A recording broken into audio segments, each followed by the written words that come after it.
Here we go, she's on 5 to 7, 9 to 10 p.m. Fallback Productions talks about topics of the day and loves her country, the U.S. of A. Got her Get Right rally on tax day. Got family country, Trump is her thing. She don't know the songs, gives Dave a hard time.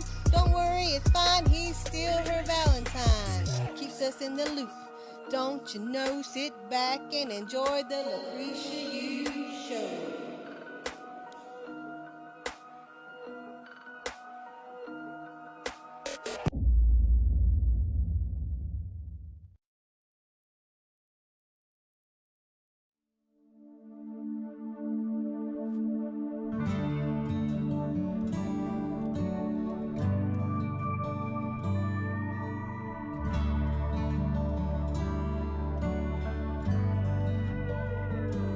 I fly high above this courthouse lawn, red, white, and blue. I stand for you. And from up here I've seen it all, good and bad times too. I stand for you. I've seen first kisses, desperate wishes, beauty queens and old sons of bitches, counting their blessings, living where they do. I've seen this town in trouble, fights and struggles. You all pull together and help one another. There ain't nothing that you can't get through. It's what we do. You stand for me, I stand for you.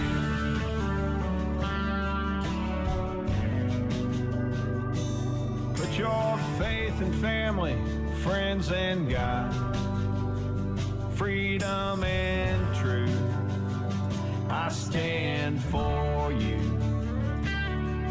I'll fly forever, never stop. I love the view. I stand for you.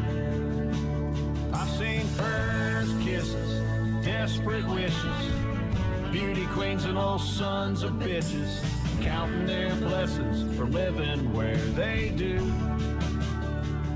I've seen this town in trouble, fights and struggles. You all pull together and help one another. There ain't nothing that you can't get through. It's what we do. You stand for me, I stand for you.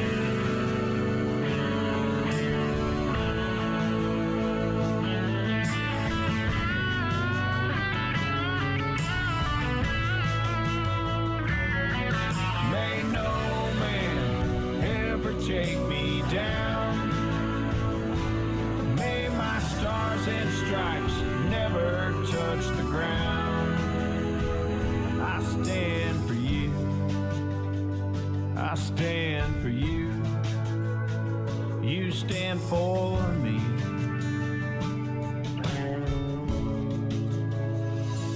I fly high above this courthouse lawn, red, white, and blue. I stand for you.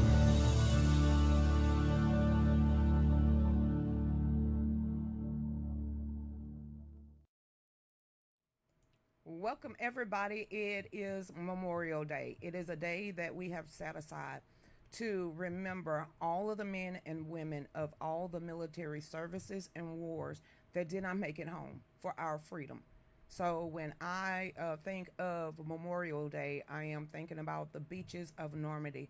I'm thinking about the veterans in Vietnam. I am thinking even about Desert Storm, Desert Shield, and each and every one that has already lost their lives in a recognition for them today. I know a lot of people are cooking out and enjoying as a remembrance of the fallen soldiers, but I wanted to say, everybody, always remember, freedom is truly not that free.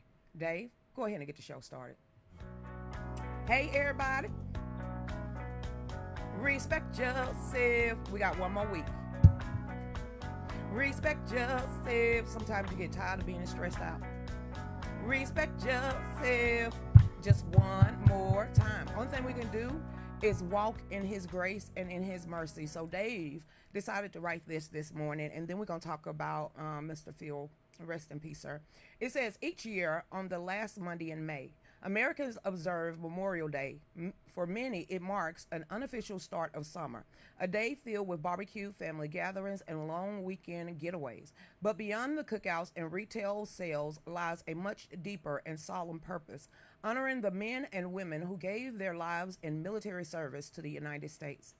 Memorial Day is often confused with Veterans Day, which celebrates all United States military veterans. Memorial Day is a contrast. It is dedicated to those who died in uniform: soldiers, sailors, airmen, Marines, Coast Guardmen who made the ultimate sacrifice in the defense of our country. It originated after the Civil War, initially known as Declaration Day, when Americans began decorating graves of fallen soldiers with flowers. Over time, the United States became involved in more conflicts, from World War I to World War II to Korea, Vietnam, Iraq, and Afghanistan. The day evolved into a national day of mourning and remembrance of all the fallen service members. At its heart, Memorial Day is a moment of collective national reflection. It is a chance to pause and acknowledge the heavy price of freedom. Ceremonies take place at cemeteries across the country. And that, wreath laying earlier today with President Trump, J.D. Vance, Pete Hegseth, and it was very emotional. Flags are flown half-staff until noon and then raised full staff, symbolizing the nation in mourning and resilience.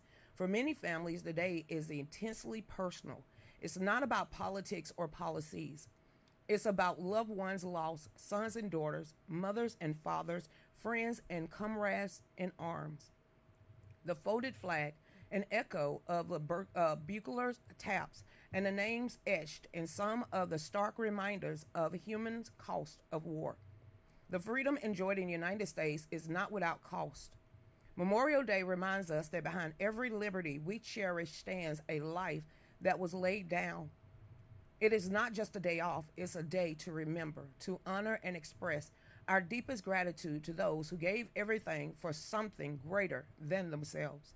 In remembering the fallen, we honor their legacy, not just with words, but with how we live the freedom they died to protect. And that's why we're going to always stand up for God, family, and country. So let me get my shout ins. And then I love Duck Dynasty. I always wanted to be a part of a family like that dynamic where you know that the head of the house was God fearing, Jesus loving, and Bible toting. So when it hit yesterday, I was like, oh, wow. And then I sat there and I thought about it. And I kind of shed a couple of tears. Not for who the guy was, but because of who he represented. And he always stood out there and he shined the brightest. So I know the lasting legacy that he's going to leave to his great-great-grandchildren all the way to his wife, Miss Kay. I know that was your soulmate and your one and only, ma'am. He's going to be welcoming you at the pearly gates when you rest your eyes too. So I'm going to give my shout-outs. Shout-ins. It's good to know him, I'm telling you. It's good to know him, I'm telling you. And he was not scared to tell you who he believed in. He was no nonsense. He was straight in your face. And if you don't like it, he will still pray for you. That's the type of person that outcomes that I would like to be. Thank you, Dave. Hey, Marsha, what's going on? Miss Tracy Martinez. Hey, Barbara, how you doing out there? Hey, Troy Mitchell, like I said, we have a week. Last Saturday, I want to tell everybody that tuned in, we talked for 5 hours. Even my daughter was like, Mama, you look exhausted. I said, well, I could have talked some more. And Dave was like, nah, I'm ready to get up. But I want to say we did at least raise 10% of what we needed. So the total between late Friday and Saturday, we raised about $6,000. So like I said, we know how much we need. But at this time, we have 1 week left.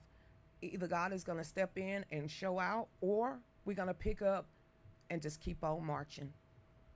But y'all keep praying, because prayers does change things. And I believe in intercessional prayer. And I believe that prayer is sweetness in his ears.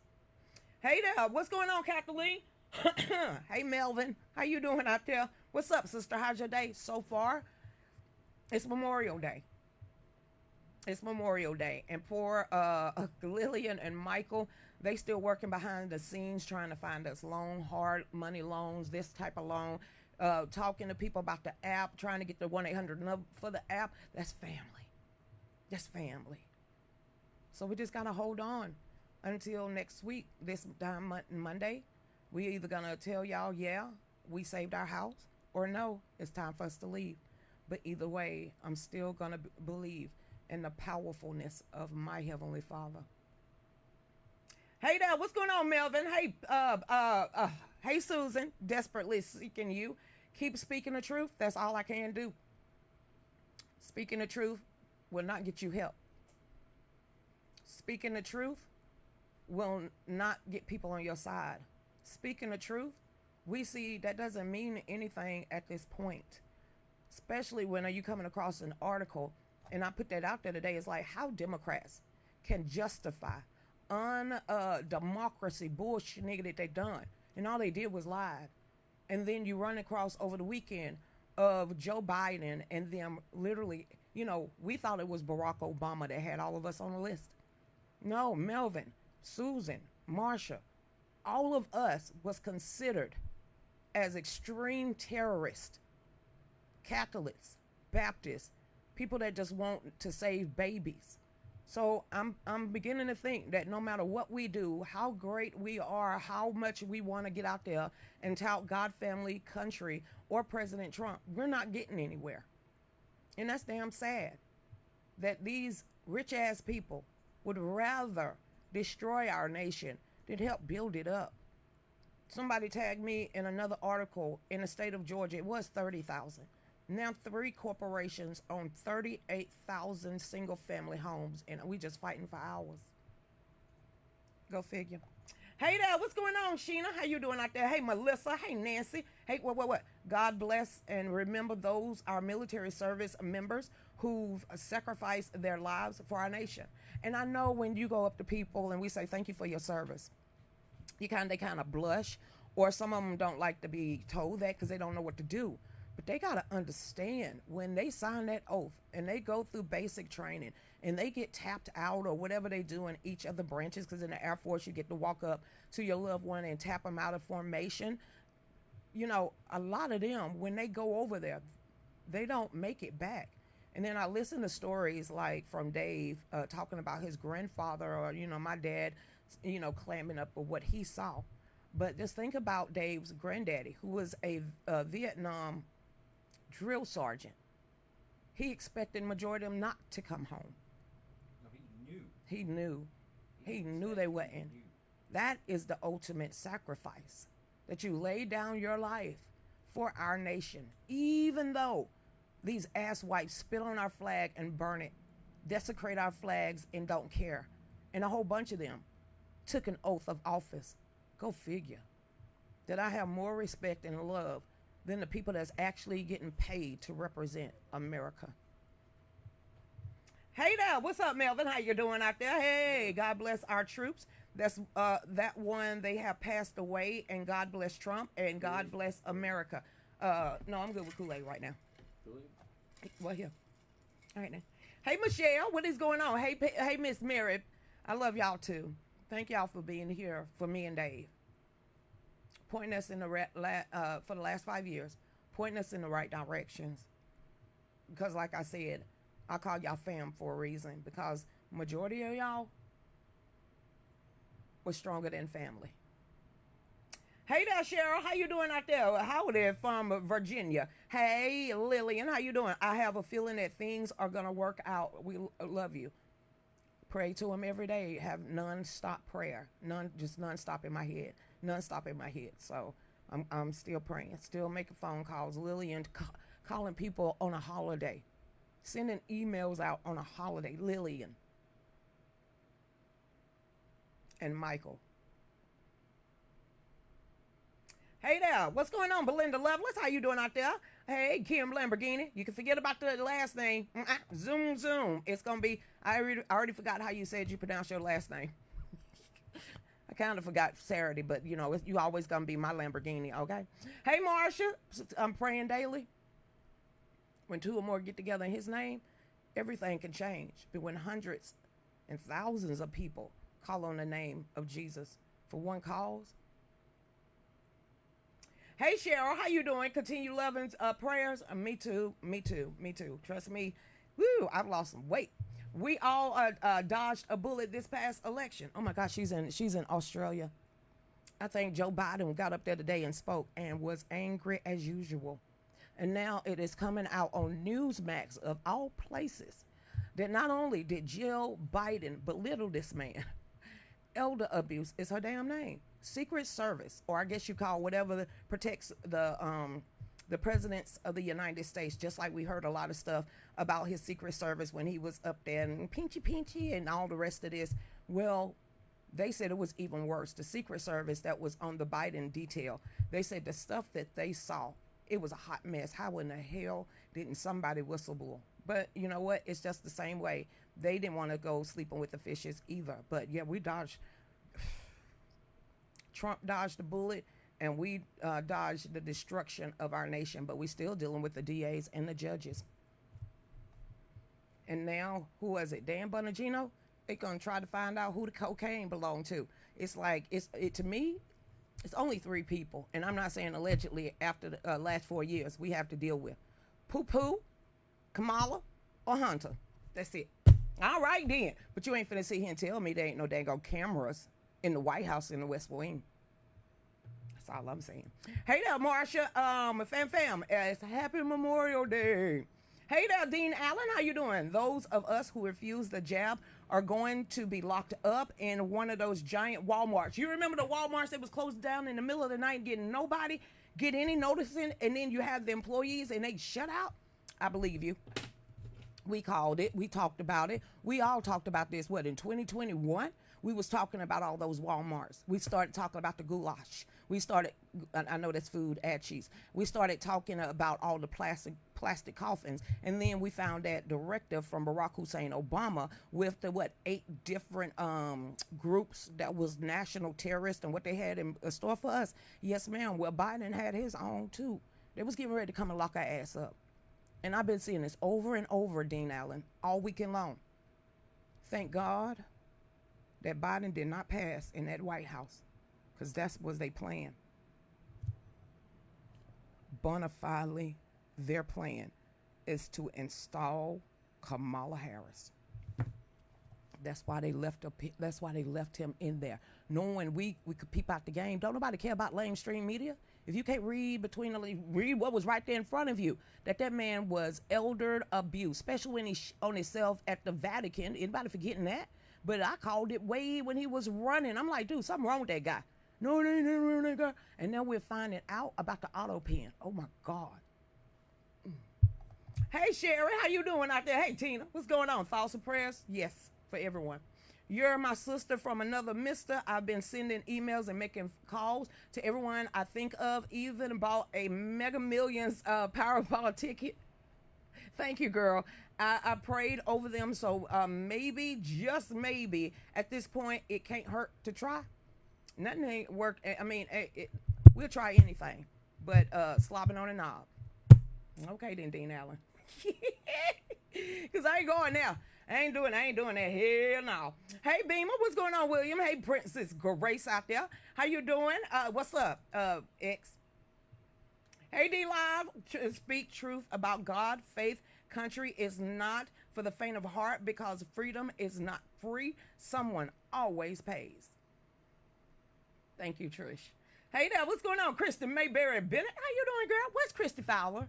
Somebody go check on her, because we called and she didn't answer the phone, and I know she was going through some stuff. So somebody go, please, if you have Christy Fowler phone number, just be like, girl, we miss you and we love you, and we need to know what's going on. Hey, April Smith, what's up, Trish? So let's get on to this one, because Joanne, hey, hi. Listen to this, because I'm sitting here, I'm bamboozled. I'm trying to figure out, can somebody explain this? Ready? Former Biden aide admits staff felt justified doing undemocratic things to stop an existential threat, Donald Trump. Explain, please. But my bullshit button coming closer. Here we go. The former aide of Joe Biden said the White House staff felt justified doing undemocratic things in order to stop Donald Trump. It says Alex Thompson revealed on Fox News Sunday with Shannon Breams that White House insiders revealed to him they often view themselves as the decision makers in the Biden administration and were shielded from the president's oversight. What the hell? Unconstitutional. If you believe, and I think a lot of these people do sincerely believe, that Donald Trump was and is an existential threat to democracy. Okay, we're going to keep going. That's why I picked this article, because I started tapping my foot when I started reading it. But here we go. I said, share. Can you rationalize anything, including doing something undemocratic things? Another aide reportedly told Thompson that former Joe Biden just had to win and then could disappear for 4 years. Shut up!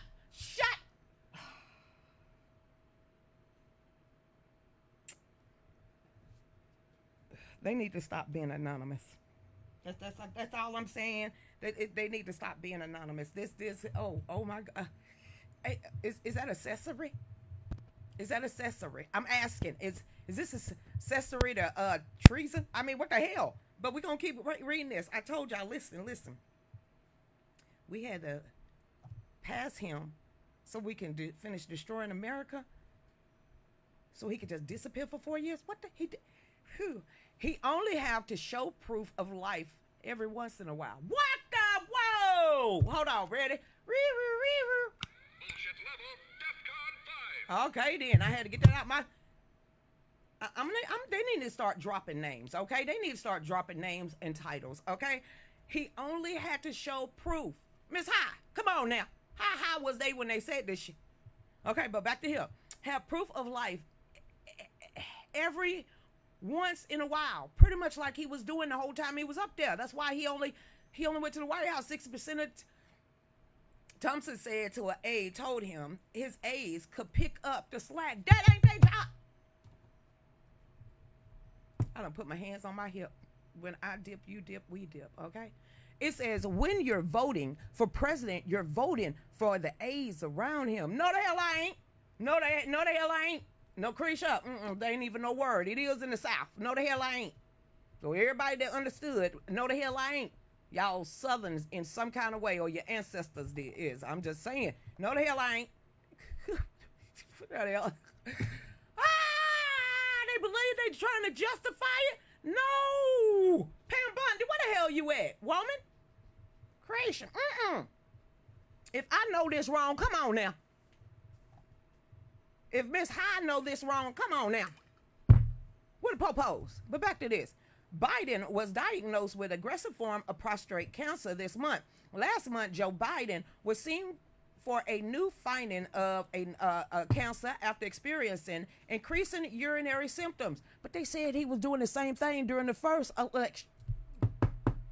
On Friday, he was diagnosed with prostate characterized in the Gleason score of 9, with metastases to his bones. While this represents a more aggressive form of the disease, the cancer, I'm going back up here. Listen to what these sons guns said. If you believe, and I think a lot of these people sincerely do, that Donald Trump is an existential threat. Another aide also reportedly told Thompson that former Biden just had to win, and then he could disappear for 4 years. That ain't how this works. Krisha. Okay, fine. I'm sorry, Dave. He looked up at me. He'd only have to show proof of life. Which one? We seen 6. We seen Krisha, who you yelling at? My camera. We seen 6. How the hell you justifying any of this? Miss High, you're going to have to explain it to me. How high was they? Okay, because he only had to prove an ounce of life, breathing, chest going up, a heartbeat. What the hell? I'm saying, no, this is not how it rock. This is not how it's supposed to work. It's not how it's supposed to work. No, hell to the no. I didn't think so. See, Susan said, She said, hell no. That's what I'm saying.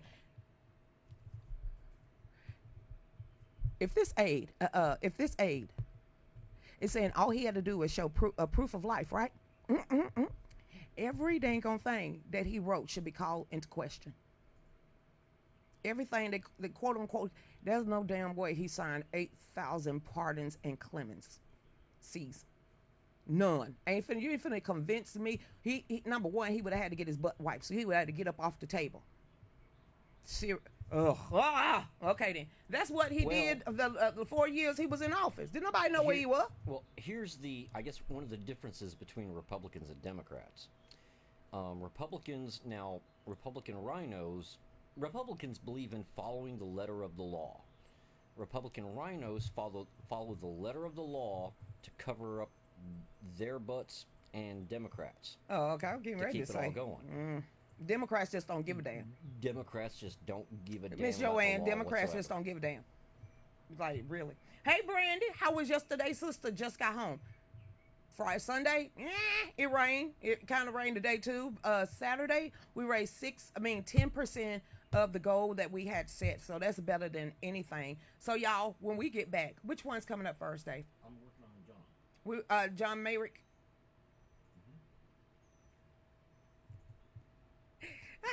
Get this man his last name. It's 2 of them, Myrick and Myrick. It's Myrick. But I'm gonna throw out Myrick. You tried to remind me of that, and it's Myrick. Before the show.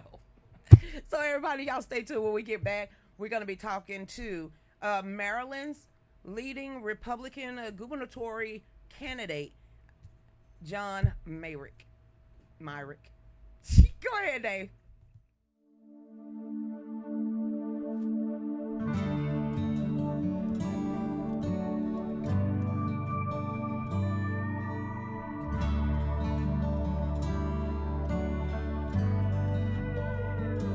I fly high above this courthouse lawn, red, white, and blue. I stand for you.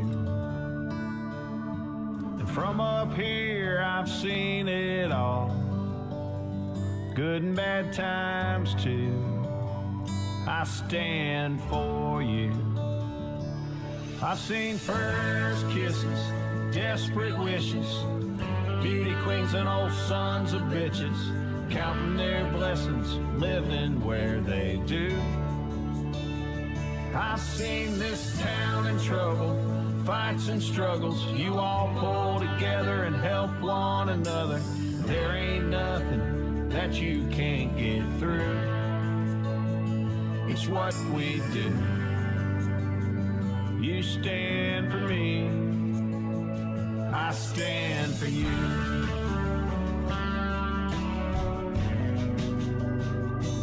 Put your faith in family, friends and God, freedom and truth. I stand for you. I'll fly forever, never stop. I love the view. I stand for you. I've seen first kisses, desperate wishes, beauty queens and old sons of bitches, counting their blessings for living where they do. I've seen this town in trouble, fights and struggles. You all pull together and help one another. There ain't nothing that you can't get through. It's what we do. You stand for me, I stand for you.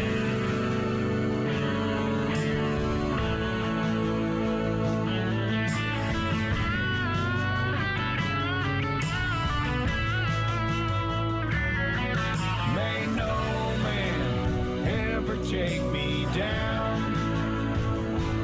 May my stars and stripes never touch the ground. I stand for you. I stand for you. You stand for me.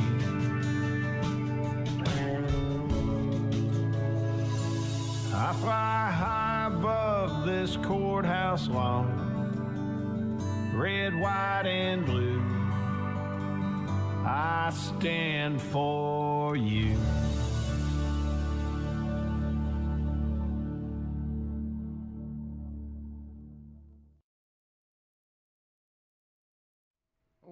Welcome back to the Real News with Lucretia Hughes. Like I said, it is Memorial Day, and Dave made that video earlier today as a remembrance to our fighters, our soldiers, our men and women that has perished at for our freedoms, because freedoms are not free. So listen to this, Dale, and welcome back, everybody. Make sure y'all get over to fallbackusa2.myshopify.com, and right down here, Brandy said, starting with $25, how many tonight can help? Like she said during Saturday, use every day as a fundraiser, and that's what we're doing. What's up, God, Family, Country, and Atu Media? Rest in peace, and Dave wrote this one too. Rest in peace, Phil Robertson, a man of God, family, and country. We bid farewell to a man whose life was defined by unwavering faith, deep-rooted family values, and an unshakable love for his country. Phil Robertson, known to many as the patriarch of the Robertson family from the beloved television series Duck Dynasty, passed away yesterday, leaving behind a legacy etched in faith, resilience, and convictions. Phil was not just a television personality or a successful entrepreneur. He was, above all else, a man of God. His journey from darkness to redemption was one of the most powerful testaments of grace of Jesus Christ. After turning his life around in 1970, Phil dedicated his heart and soul to preaching the gospel and leading and living according to the word. He spoke plainly and truthfully, never shying away from what he believed, not for popularity, not for profit, but for principle. His authenticity resonated with millions, many of whom found their own faith rekindled through his testimony. Family was a cornerstone for Phil's world. He and his beloved wife Kay, known affectionately as Miss Kay, weathered storms and celebrated blessings together over 5 decades. He raised his children and later grandchildren and great-grandchildren with a firm hand and a loving heart and a deep desire to see them walk the righteous path. Whether at dinner table or out in the woods, Phil's lessons was always clear. Honor God, respect family, work hard, and never forget where you come from. So I want to say, Phil Robertson, sir, well done. Rest in peace, and your legacy will never, ever be forgotten. So if you haven't watched Duck Dynasty, I would say start back at the earlier seasons of Duck Dynasty. I'm telling you, you will love it. Yes, they scruffy. Yes, they Southern. Yes, they are all Southern. But it was a great, godly family.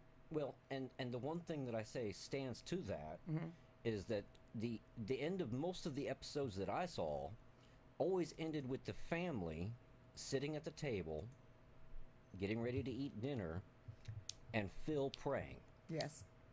Another praying man, another godly man, another man that wants to see the best, not only for his family, but also for Marylanders.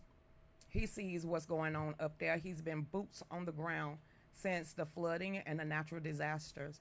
He flew all the way to Georgia to come down here and stand up for the 2A also. So everybody, if you have not met John, oh, you know, I got ready to call him Myrick, but it's Myrick. Dave, bring him on. I done gave him like 5, 6 last names. Hey, Governor. I mean, hey, Mr. Hey, John. Future governor. Future Governor. Lucretia. How you doing? Thank you for coming on this Memorial's Day. Oh, thank you for having me again. And I didn't know your lieutenant governor, but was a firm-looking black woman that looked like she'll beat the y'all governor down.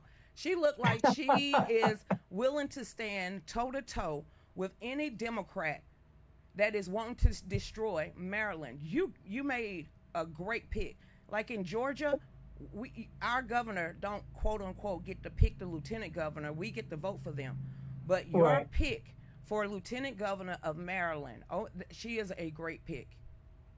Well, thank you. Yeah, I think Brenda was the absolute perfect pick. She's the best possible lieutenant governor that Maryland could ask for, Democrat or Republican. It doesn't matter. You know, when we selected Brenda, we went looking around for the absolute best qualified person, regardless of gender, regardless of color, regardless of background. I needed someone first off that I could trust and someone who I knew would be a true partner in governing Maryland. And we have that in Dr. Brenda Cham. Now, today is Memorial Day, and I know that you were endorsed by the Veterans for America First. How do you feel about this day in a solemn reminder that freedom isn't free? This day always holds a special significance in my heart, obviously. As someone who has served in uniform, served for 23 years in the Air Force Reserve, I've lost friends in combat situations over that time frame, people that I cared about, and even more so, just the reminder that this isn't a day for veterans. This isn't a day for the active duty. This is a day for those who paid the ultimate sacrifice to keep our nation free. And more than hot dogs and hamburgers and a 3-day weekend and the opening of pools and the first day of the beach for a lot of folks, this day is about them and their families and the sacrifices that those men and women made to keep this nation free and to preserve the freedoms that we take for granted all too often. Absolutely. Around the United States, especially at Arlington Cemetery, I only went there once, but it was a treasure, very it was an honor to walk among those tombstones. We know that the president and J.D. Vance and also Pete Hegseth was up there today, and they did a memorial speech not only at the tomb of the unknown land of the reef, but also they did another speech later at that day, and then they walked in Arlington. We have a lot of dipsticks that's in America that still think that this is the Vietnam era where our military men and women aren't worthy of being saluted. Can you explain what it truly means to lay your life on the line for someone like us? Well, I can tell you from 23 years of experience, and of course, my wife has also served. She served as an Army Reserve officer, then an active duty Air Force officer, and she now still serves in the Air Force Reserve. And again, Marco Pizer, our campaign manager, who also served in the Army in combat in Iraq. We don't take these jobs lightly, and no one serving in uniform ever takes that job lightly. Everyone who has ever served this nation in uniform has sworn an oath to defend the Constitution and to lay our lives down on the line, if necessary, to defend that document and the principles of that document so that Americans can remain free. And for anyone to show disrespect or discourtesy to those men and women who not only have served, but those who are currently serving, who are willing to place their lives on the line, to put themselves in harm's way every single day, to defend those people's rights, to disrespect them, speaks volumes about how great this nation actually is. When you was up there helping clean up with the boots on the ground, because you've been more concerned of helping the people, especially if people don't know, last week or the week before, a lot of parts of Maryland was flooded. There was a lot of videos coming out of a school that had water all the way up to the steps, and there's a lot of cars floating in the water because it was so deep. Well, what you don't know is that John and his crew was there on the ground ready to serve, because he has a servant's heart, a serving heart. One thing that I heard that you did is that you saw that the Maryland flag was drooping on the ground, and you picked it up and you tied it back on the pole to let them know that it was honored. But also, there was a couple of veterans that was actually helping you help the community. Can you kind of tell us some of the stuff that is going on now up there in Maryland and with the veterans and stuff that y'all might need? Sure. The area of Allegheny County in Western Maryland, specifically towns like County and Barton, and the hardest hit was a town called Westernport. The mayor of Westernport, Judy Hamilton, a tremendous public servant, requested that we bring out some relief supplies that they specifically needed immediately after the flooding. The creek, Georges Creek, which is a tributary of the Potomac River, flash flooded after getting several days of more than 5 inches a day of rain to over 23 feet above flood stage. Their entire downtown area was wiped out in a matter of minutes with virtually no warning, stranding over 125 children in their elementary school there. And again, the people of Westernport, men and women, put themselves at risk, put their lives, quite frankly, at risk to help evacuate those children from the rising floodwaters, and they are to be commended. Our efforts out there pale by comparison. We brought out a couple of pallets of water, we brought out shovels, tarps, personal protective equipment, cleaning supplies, things of that nature. At the request and at the invitation of the mayor, we toured the downtown disaster area. It was absolutely stunning to see how much damage all that water and 4 feet of mud did to that town. Those people out there are still suffering, Our governor, a week later, did declare a disaster area for that area, and which opened up some additional resources for them. But we continue to coordinate with the Allegheny County emergency services personnel and with Mayor Hamilton in Westernport, and we continue to get them supplies that they need. Again, fortunately, Marylanders showed their true colors that day. Marylanders showed that they help Marylanders. There were members of the Maryland House of Delegates from all across the state of Maryland who organized donation campaigns in their specific districts, from the eastern shore of Maryland on the eastern shore of the Chesapeake Bay through central Maryland and on out into western Maryland. People donated, people provided for other Marylanders in need. And that's what Marylanders do.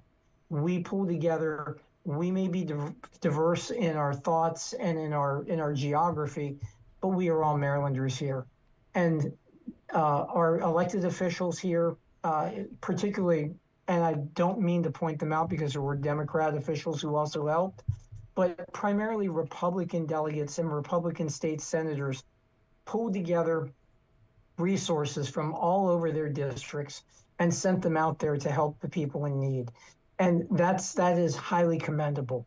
Now, they still need things like bottled water, personal protective equipment, sprayers, pump sprayers to spray bleach so that they don't have mold build up there, shop vacs, and just basic supplies. Because this area, the town of Westernport, has about 1,800 people in it, and most of them are working class people. This is a working class area. These are not wealthy people. Some of these people lost everything. Every teacher at that school lost their every vehicle they had because their vehicles were in the parking lot and they literally were submerged underneath feet of water. Every municipal employee there lost their vehicles while they were helping other people, other residents in the area. The town suffered a tremendous loss to its only library. Its only public library had 4 feet of mud wash through the library and destroyed the library. Whoa. Their two local municipal garages were literally destroyed. So every tool and piece of equipment that the town owns is gone. Everything from hand tools to power equipment to tractors and lawnmowers, gone. They can't even find them. And those buildings are now condemned because they were damaged so severely that they were destroyed. So these people will be in need for quite some time. Now, it's getting better with the state assistance and with assistance from other Marylanders, but these folks are still hurting and they still are in need. And again, I commend the thousands of Marylanders who have stepped up to donate their time, their goods, and their money to help the other Marylanders in need. It said your vision, and this is from his website, his official campaign website. John's vision, if we aim to bring positive change and leadership to Maryland, Marylanders need a governor that is interested in actually governing Maryland for the benefit of all Marylanders. Okay then. Maryland needs a governor who serves the public, not one that thinks the public is there to serve them. Okay then. Maryland needs a governor that will look out for Marylanders, I ain't gonna get it right, interest, not their own political ambition. It ain't like it's Georgians. Maryland needs John Myrick as a governor. Did I say Myrick again? No, Myrick. Y'all don't understand. No, when I'm looking at John, and then I'm looking at the other guy, and you should be able to see him. It's Obama 2.0 light.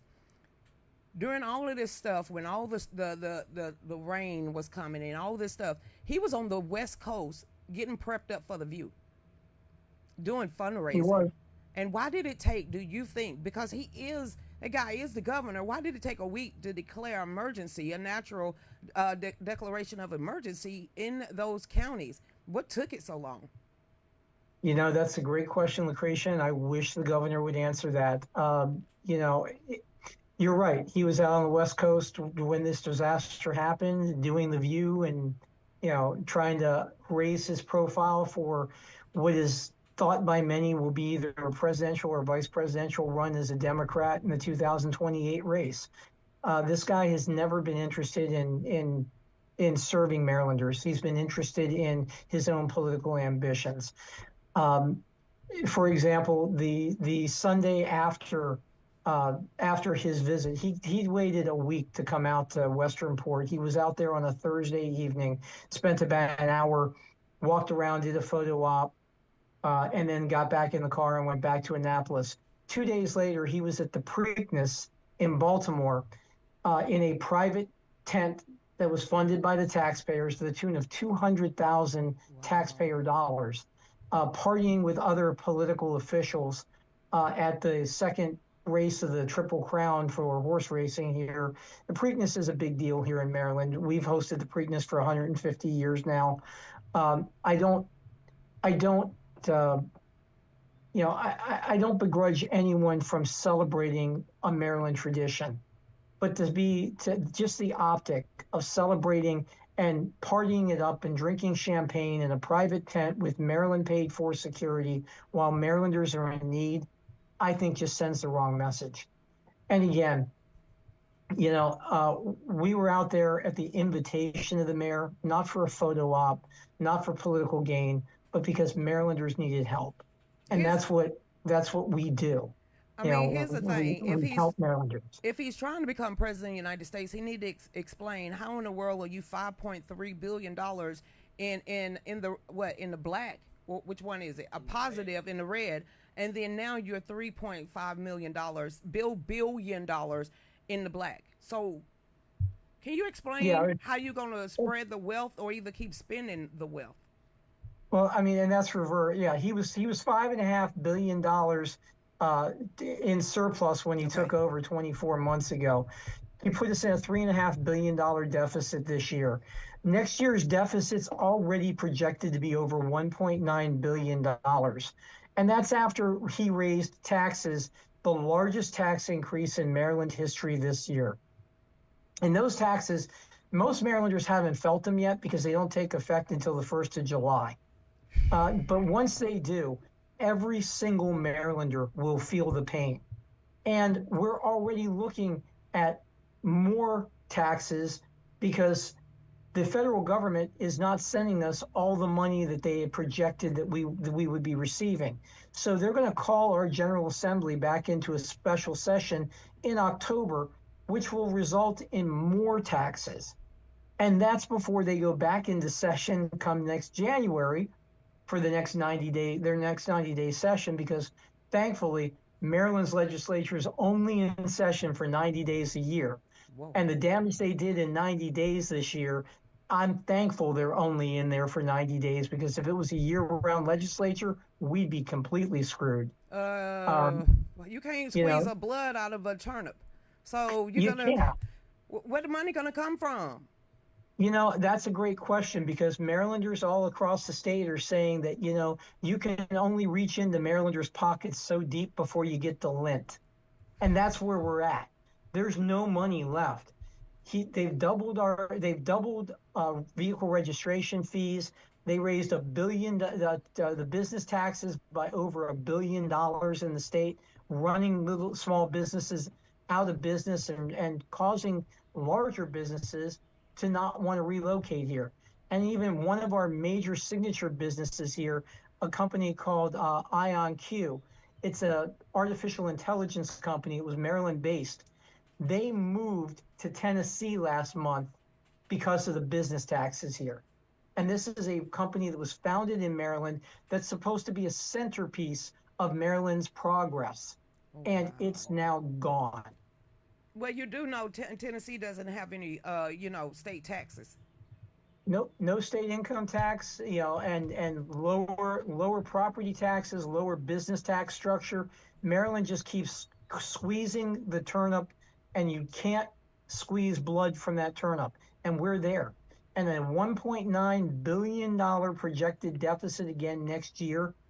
there is nowhere for that money to come from. Marylanders can't afford any more of that. And I get calls every day from Republicans and Democrats and unaffiliated voters. That's what we call our independent voters in Maryland, tell me repeatedly that they cannot afford any more taxes. No, you can't. If you said $3 billion in the deficit, and then you're getting ready to put another $1.7 billion again in that deficit, you're not making a positive change. You just keep compiling more debt on top of more debt, which is going to be harder for the people of Maryland to actually dig out of.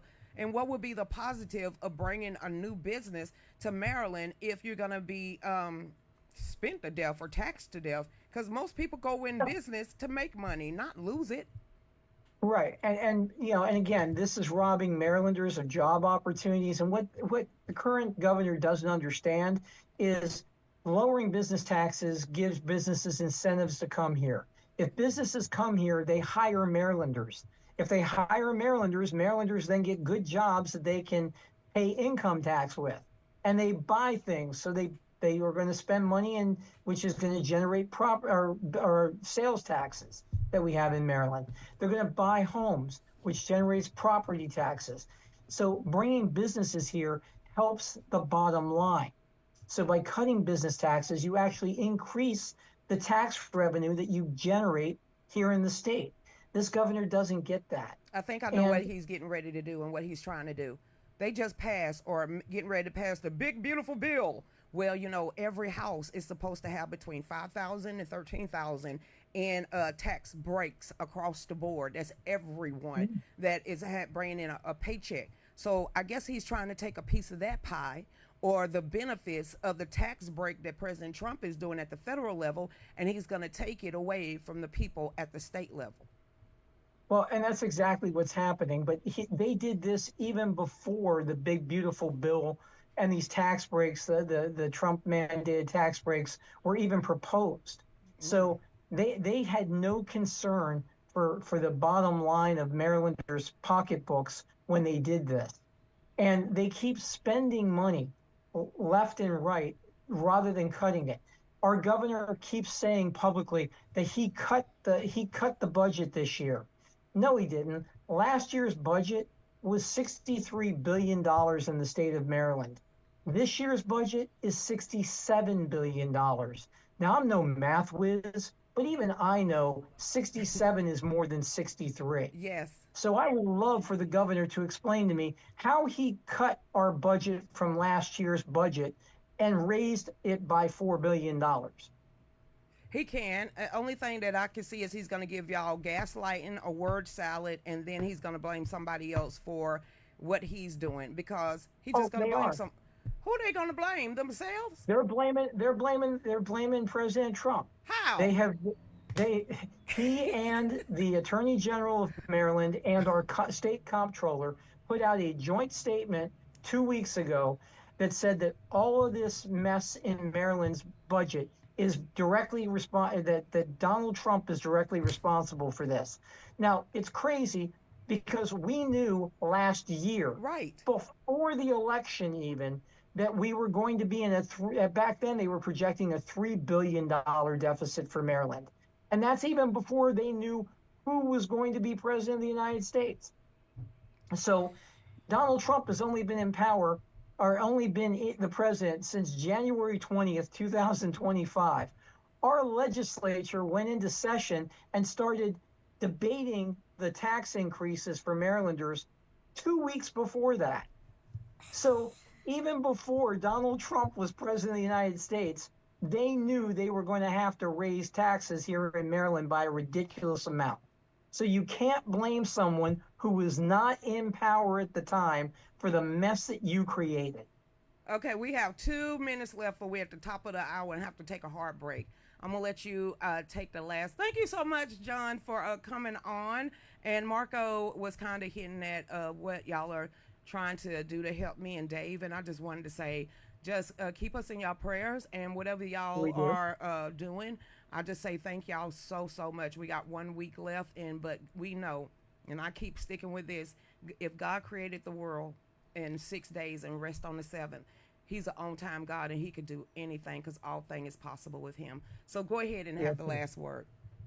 Well, look, again, I probably appreciate you having me on again. You know, we love this interaction with you. You know, you and Dave are great people, and we want nothing but the best for you all.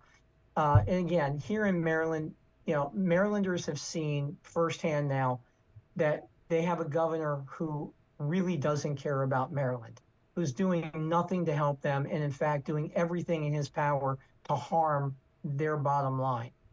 Maryland deserves better. Marylanders deserve a governor who works for them and who understands how to budget and how to take care of the public's money, because for far too long, our people in Annapolis, Maryland have forgotten that this is not their money they're spending. This is the Maryland taxpayers' dollars. And those taxpayers have a right to know where every cent goes, and they have a right to make sure that that money goes to their best interest, not the special interest. And that will happen when Brenda is our lieutenant governor and I am our governor, and we will work with our legislature to restore some sanity and some fiscal restraint and fiscal accountability back to the process here in Maryland. Maryland deserves better, and we intend to give it to them. So everybody, this is the, I'm going to introduce and outroduce the next governor of Maryland, John Myrick. Creshaw, you still said it wrong. Myrick, fine. You know what? He's just going to have to sit here and be like, girl, if you say my name wrong one more time, where you getting the A from? It's Myrick. So it's going to be Myrick tomorrow. Watch and see. So, John, thank you so much for tuning in, and everybody else, y'all stay tuned. We'll be right back. Go ahead, Dave. Gracious, thanks again for having me. You're welcome. Go ahead, Dave.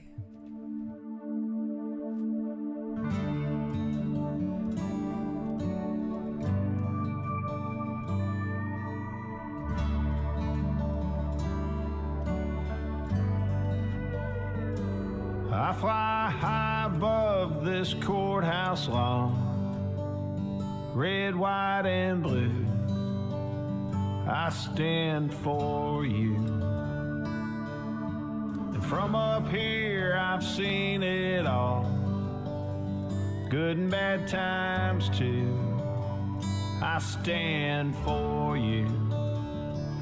I've seen first kisses, desperate wishes, beauty queens and old sons of bitches, counting their blessings, living where they do. I've seen this town in trouble, fights and struggles. You all pull together and help one another. There ain't nothing that you can't get through. It's what we do. You stand for me, I stand for you.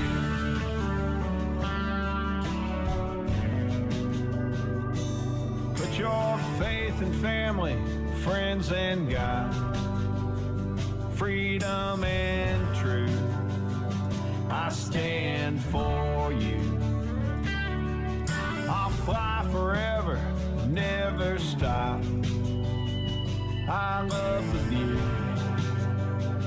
I stand for you. I've seen first kisses, desperate wishes, beauty queens and old sons of bitches, counting their blessings for living where they do. I've seen this town in trouble, fights and struggles. You all pull together and help one another. There ain't nothing that you can't get through. It's what we do. You stand for me, I stand for you.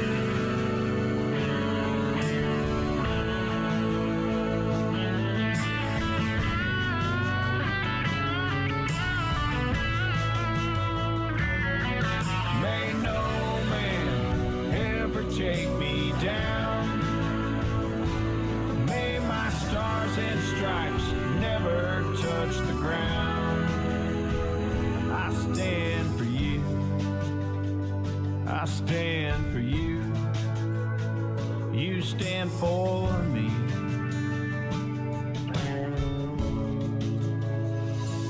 I fly high above this courthouse lawn, red, white, and blue.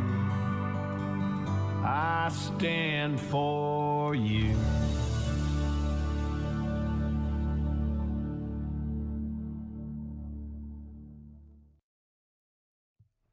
Welcome back. Make sure y'all look down there in the chat room. You will see the pin and the donation links pinned in the chat room, and you can also go to Fallback USA. Like I said, everybody, this is Memorial Day, so welcome back to the second hour of the show.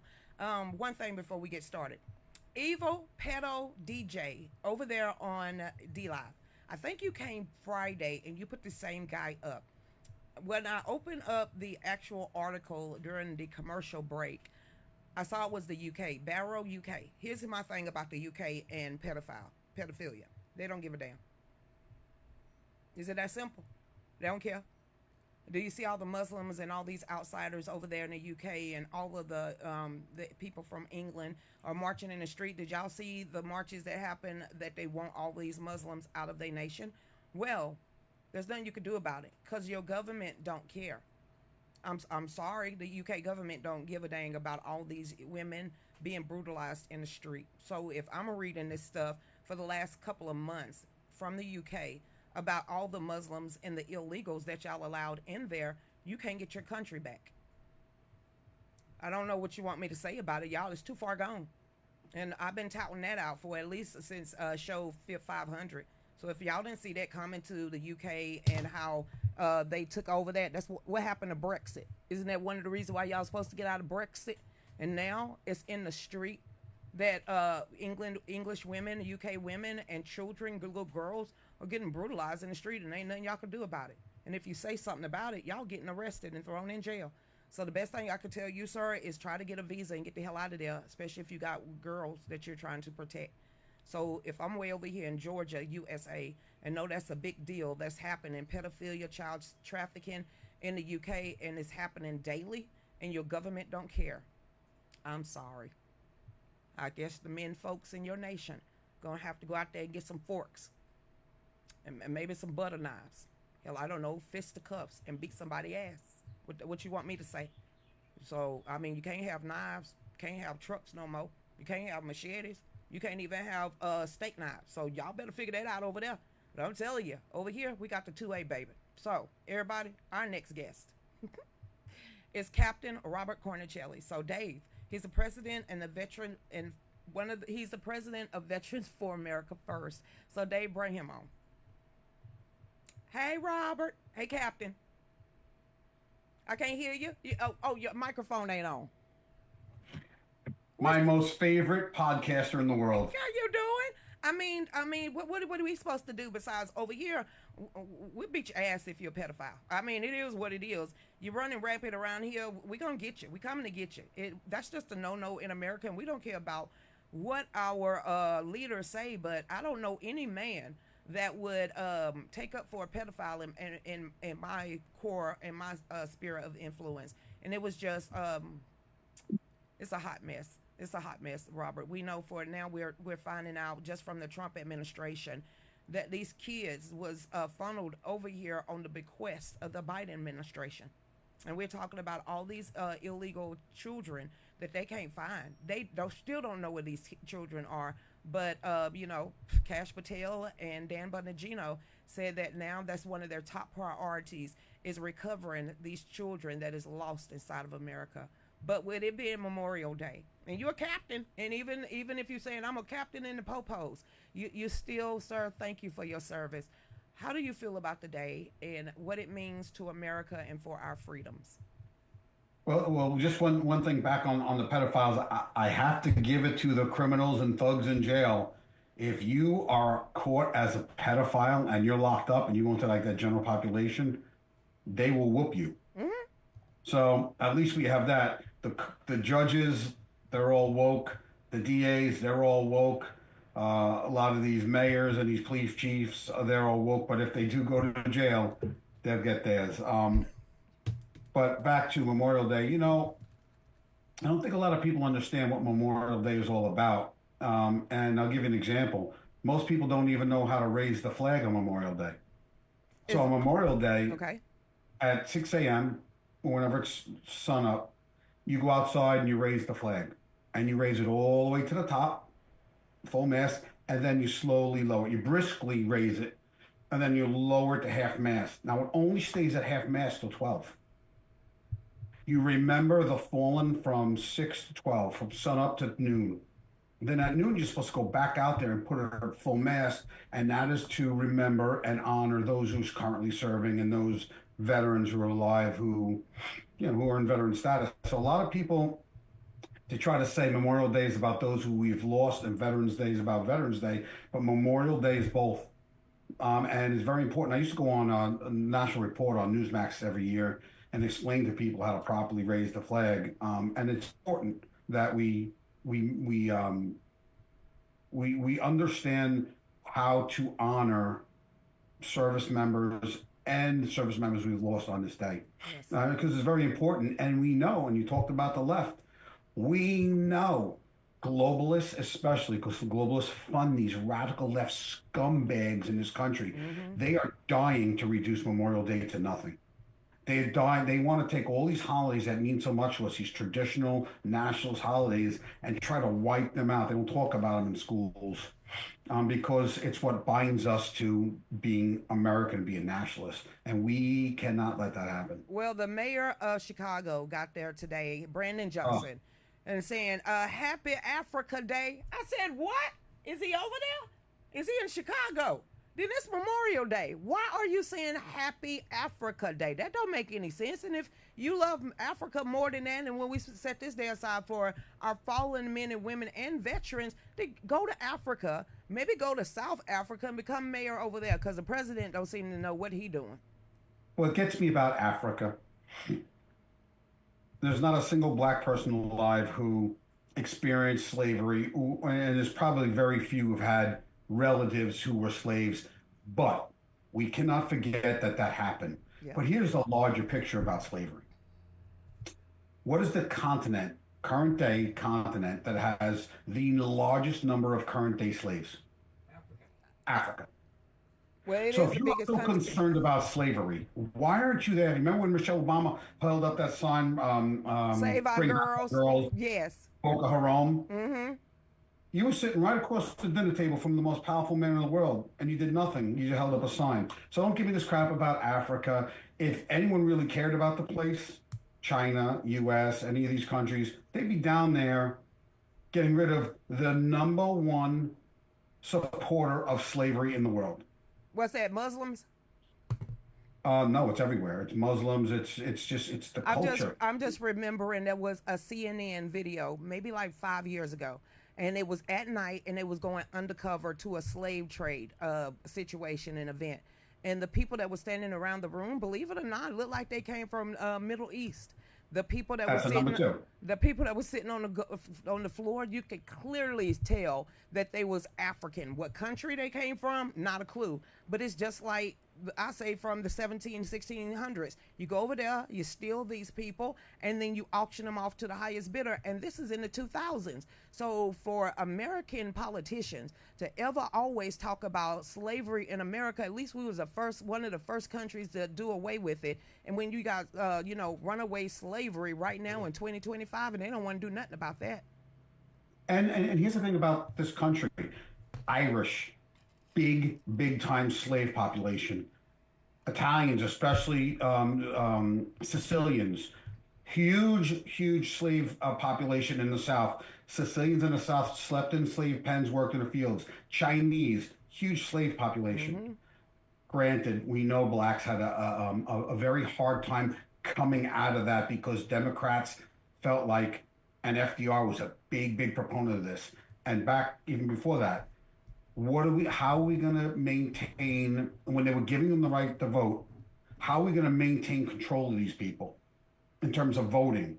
We have to, because remember, prior to the 20s and 30s, prior to FDR, you know what the marriage rate in the black community was? At least 70-some%. 80%. Yep. After that period, 20%. Today, and no one looks at this and says they purposely destroyed this family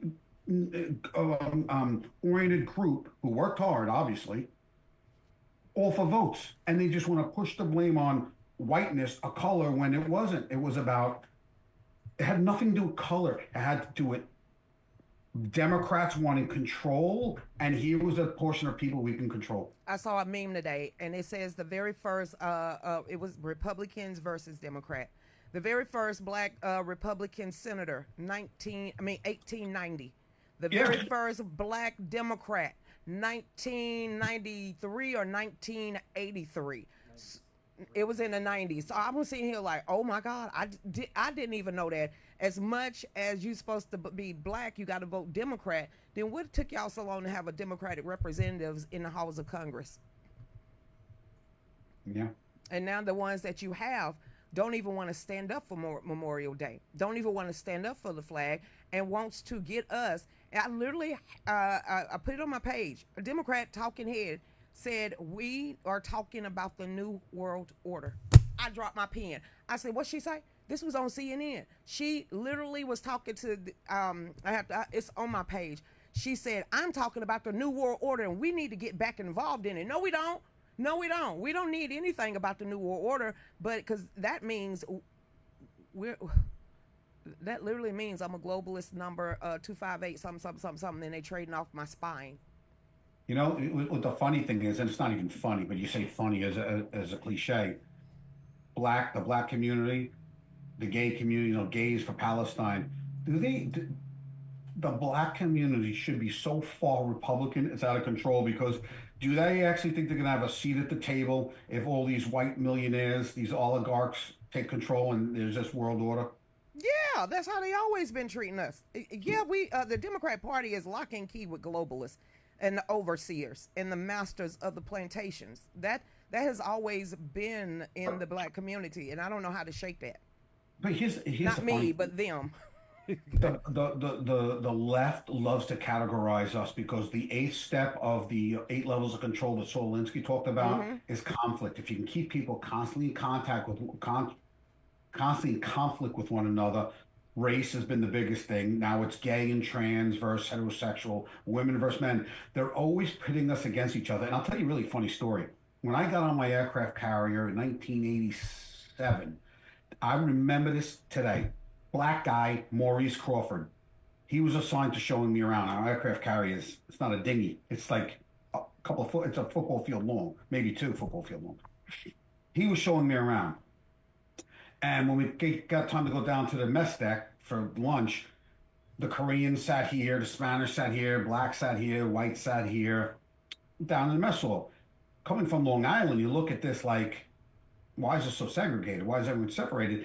This guy was a black guy from the South, and he said, well, it's really just culture. Black people will talk, they have their own culture, Spanish have their culture, Koreans have their, people aren't doing it to push people out.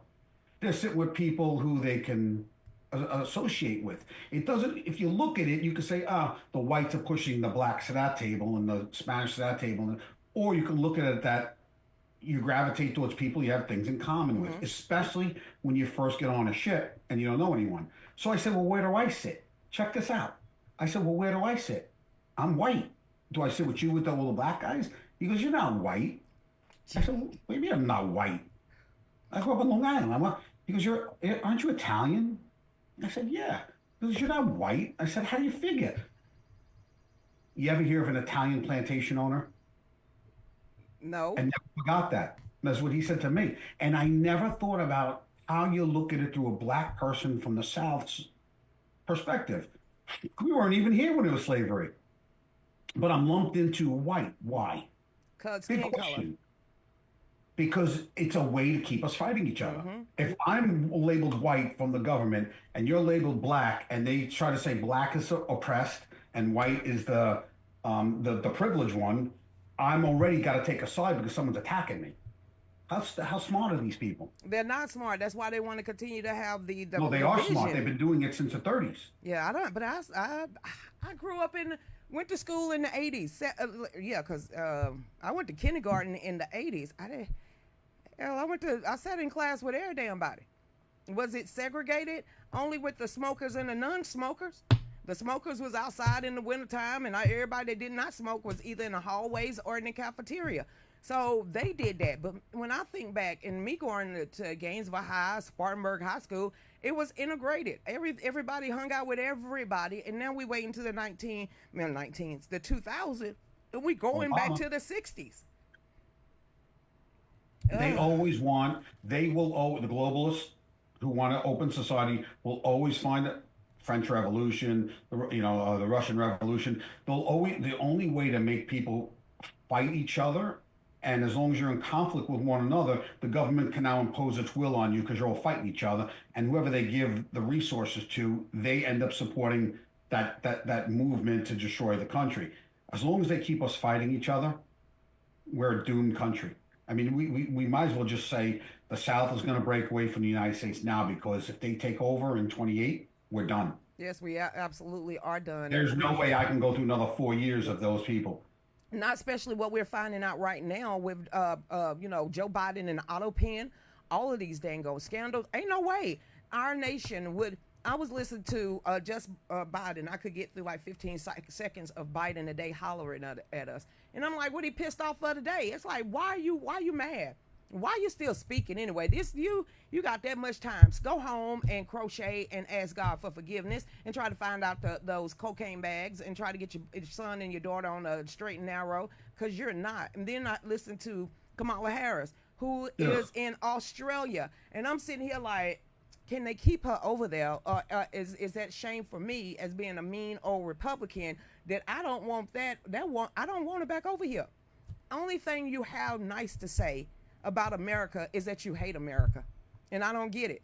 If America is the one that allowed you and your fathers and your mother to come here, be successful, while you locking up all these people, why do you hate America and want to change it so bad? If you want to be a part of a globalist society, then won't you go to Davos and Switzerland and stay there and leave America alone? Because that's their plan. There's three nations. I'm not saying Russia's a good country. Nope. But when I was in elementary school in the late 70s, early 80s, we went through bomb threat drills. Remember, we had to go into the desk? Yes. We've been told Russia's our enemy since the wall came down, right? Well, I don't hate him. I don't hate Putin. Putin ain't But how do me. we know they're actually the enemy? Maybe it's Putin is just saying, this is my nation, these are my borders, stay the F away. That's it. Because I'll tell you this, if China or Russia put missiles in Mexico, we would be in Mexico and we would destroy it. Yet every year we encroach further and further on Russia's borders. Like, why? What? When there was the communists, yeah, maybe. But why are they our enemy? They were our allies in a war.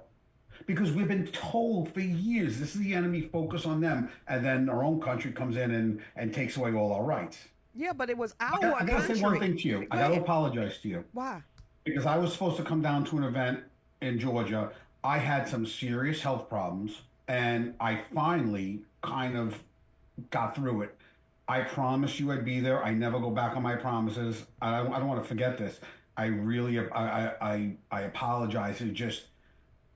It was like a bad health scare. And I just finally said, I'm not listening to these VA doctors. I went to see a private person. I had to pay. And I just started a complete regimen of, I lost 35 pounds. I started walking. I don't want you to think, not coming down to one of your events, I was just blowing it off. It's when it comes to Lucretia, I will do everything I can to be anywhere you want because you mean that much to me. But I haven't talked to you since then, so I wanted to get that on the record here. Well, now we have 1 week to save our house. We have until June the 2nd at 5 o'clock to save our house. So right now, just keep us in your prayers. Like I said, I kind of sent you the fundraiser that we did Saturday, and we're going to be doing fundraisers for the rest of the week. We just, whatever, it's in God's hand now, Robert. We're just going to leave it to him, and that's all we can do with the house situation, that hopefully people that, can stand in and step up and help us will stand in and step up and help us. If not, then we'll have to just, we ain't going to die, but I'm going to miss this place. God, you're going to make me start crying. I ain't even thought about it. I done thought about it all day. So we're going to get back to this one. I'm going to tell you what happened yesterday with Putin. and Ukraine using our own drones to try to shoot down Putin's helicopter, that's an act of war. So right now, overnight, Putin unleashed a barrage of missiles and rained them down on Ukraine.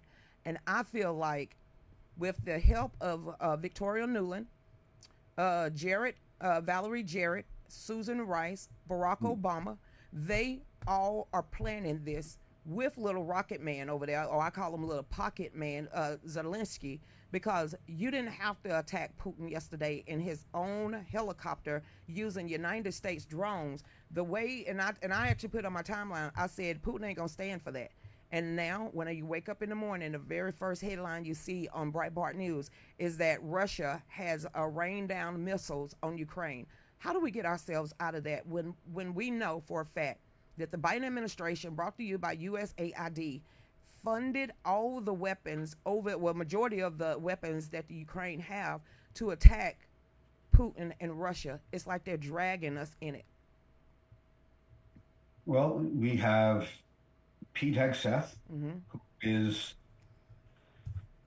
one of the most intuitive defense secretaries I've ever seen, and we have Donald Trump, who sees things from an outside when it comes to military tactics, and he listens to advisors like Pete Hegseth. Zelensky's got to leave. They lost. They got to give up the land they lost, and they can never be a part of NATO, and they can never have U.S. troops on their property and on their borders, and they can never have NATO troops in their borders. You are on the border of Russia. Right. You cannot become a member of NATO. And if you stir it up, if you push Putin's buttons time and time again that you want to be a member of NATO, he's going to act. Yes, he is. And you have all those chem labs there. You have all those WHO labs there. You have, the virology labs. You're a corrupt government led by a corrupt leader. I could care less about Ukraine. If Russia wiped them out, it wouldn't bother. I care for the Ukrainian people. Yes. I say bring them all here. There's a lot of them that's already here, especially in the Florida area, that this is what they're saying. Stop. And this is right.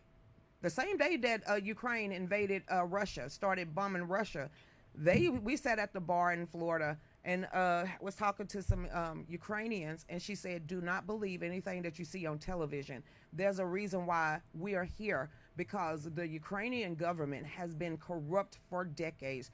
And that's when a lot of people that watch the show said, Christian, stay out of that war. Don't pick a side and watch and see what happened. And I'll be danged. I truly believe that our government, backed up by Barack Obama, who helped get Zelensky installed to begin with from his production company, truly wanted to start World War III with Putin. I'm sitting here like, compared to what we're finding out about our government officials, Putin ain't that damn bad. At least he'll tell you what he's about to do. They have been doing this for decades. I'm surprised no other country has turned against our CIA. Well, we gave them $200 billion, and Zelensky only says he saw 75 billion of it. Mm-hmm. It's been a money laundering. I do not care about what Putin does there. It's been a money laundering operation for the Democrat Party for years. So wipe them out. I really don't care. I don't care. But I want to tell you a Lindsey Graham story when you're done. Yeah, go ahead. Tell us about Miss Lindsey Graham. What the warmonger do today? So I'm the new first vice chair of the Berkeley County Republican Party. So we went to the state convention, and I was talking to Lindsey Graham, and I said, I need your help on some legislation that I drafted through Veterans for America First. He says, okay, and his aide was there. I said, I want all Korean War veterans, all Vietnam veterans, and any veteran, I'm talking that deployed, and any veteran of the Iraq-Afghanistan war who was in a combat zone, like driving a Humvee down Route Irish in Iran. They may not got blown up. They may have not got shot at, but driving down one of the most dangerous roads in Iraq, where Humvees were getting blown up by IEDs every day, does something to you. I want every one of them full 100% service connected disabled. Not a single combat vet should have, and I'm not a combat vet. Not a single combat vet should have to fight the VA for a rating. I Right. want every single one of them. He goes, "Oh my God, that will never pass." I said, "So you're not even going to fight for Yeah, it?" he didn't even try it. He immediately said no. He So just denied. He goes, "You know how much that would cost?" I said, And? and I said, "Don't give me that shit, because it'll probably cost 20 or 30 billion dollars. But you've been spending $1 trillion overseas for all these years. We know what USAID has been hiding. You could send it for the gay, Sesame Street, and all this LGBT bullshit all over no bullshit. the world. But you can't make all these people who saw combat 100% service connected disabled and never have to fight for their benefits again. And that means TRICARE for life, Yes. which also means, so they give you, I'm 100% service connected disabled, so I get TRICARE for life. What does that mean? You guys named it TRICARE for life. Not TRICARE until I'm 65 and I go on Medicare, and then I got to start paying premiums on all the injuries I had from being in the service. I said, I want them to have TRICARE. He says, nah, I don't see it happening. I said, you really aren't even going to try to do Not this? even try it. I will not support you now. And I'm going to go against you with every single candidate they find that goes against Lindsey Graham. He's got to go. He's a in part the of service. it. He's a part of the military-industrial complex. That's how he get his kickbacks, is keeping war going. So I don't well, at least you asked. At least you went to him. And Dave just put his fingers up. We got 2 minutes before we take a hard break. But I'm going to let you finish it up. It's Miss Lindsey Graham. He's been up there for how many consecutive terms? And how do he make his money? He is literally on the board of directors of Boeing and all the rest of these military places. That's his bread and butter. He doesn't care. But he's a veteran. He don't care. He don't care. They don't care anymore about veterans. They don't care about people with disabilities. He gets no money, credibility for that. But if he's going to sit there and continue to have war, he can sit there and say, this is what I'm going to do. But if he's not going to fight for our veterans, that tells you exactly his character and his integrity. And I don't understand why the hell he's still in office. We got to get this done. There are combat veterans out there who don't have the strength mentally to fight to get their percentages. And lawyers charge them I know you gotta take a break, but lawyers just charge thousands. It should be automatic. Automatic. Of course, it's VA. Yes. I mean, if you can give that money to illegals, then you could give it to our veterans. So, Captain Robert Cornicelli, I want to say thank you so much, and thank you for your service, and thank you just for being who you are as a human being and as a person and stepping in me and Dave's life. I just want to say I am so grateful and so thankful for not only, like you said, the Veteran Recovery Coalition, but especially for Veterans for America First, because vets mean the world to me and my family, because I'm a military brat. So on that. Did you ever get that flag? Remind me. No, not yet. Let's save our home, and then we can have a mantle to actually put it up in, and we ain't got a P.O. box number. So, Robert, go ahead. I'm going to let you have that last word. No, listen, it's an honor to be on your show. You're one of the great patriots of our time.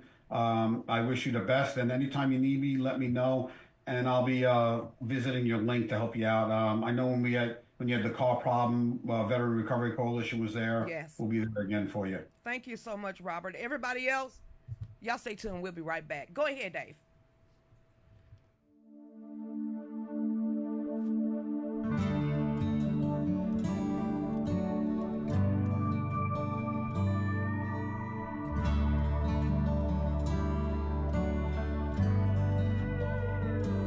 I fly high above this courthouse lawn, red, white, and blue.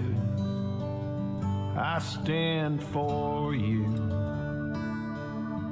And from up here I've seen it all, good and bad times too.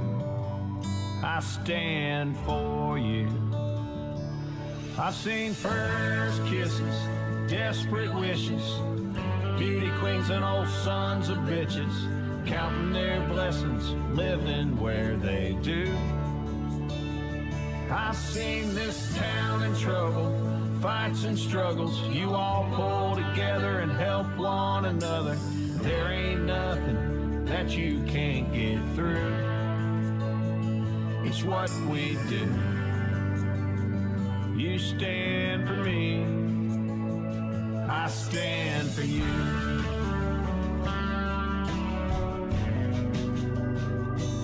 Put your faith in family, friends and God, freedom and truth.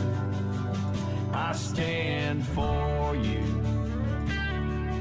I'll fly forever, never stop. I love with you.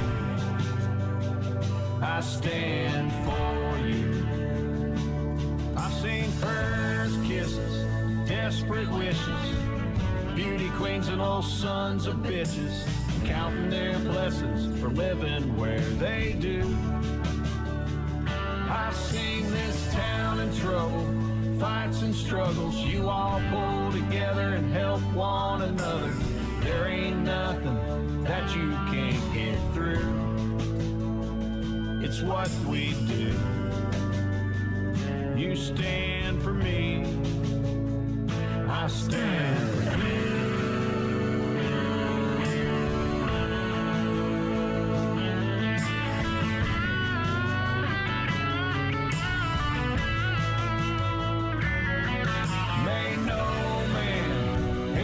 Take me down.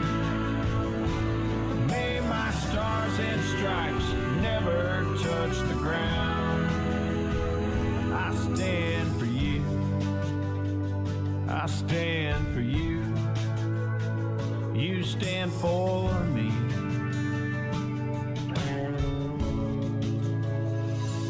I fly high above this courthouse lawn, red, white, and blue. I stand for you.